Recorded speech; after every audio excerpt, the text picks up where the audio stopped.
Hello guys, welcome back to my channel. Today I will be doing a DIY video and it's been a while.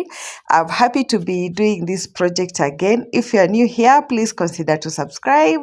And if you are a returning subscriber, thank you so much. So I'm starting with cutting out these pieces so that we start out on our project. I'll not be talking so much in this video. You can follow through. And if you have any questions, please drop them down below.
I hope that you're enjoying this video up to this point.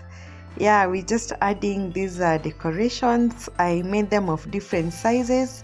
You can choose what you want if you want them to be different sizes. So I wanted this pattern to be very uneven. So even the sticks, the skewers I've put of different sizes, and even the flowers that I'm putting on it are of different sizes. Also, again, you can decide the color you want. I wanted black, that's why I spray painted, but the white and purple was also good, so you can do any color that you want according to your taste. So if you're coming across this channel for the very first time, please consider to subscribe.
Thank you so much for watching this video to the end. Please remember to like, comment, and subscribe if you haven't, and share it out, and see you in my next video. Bye.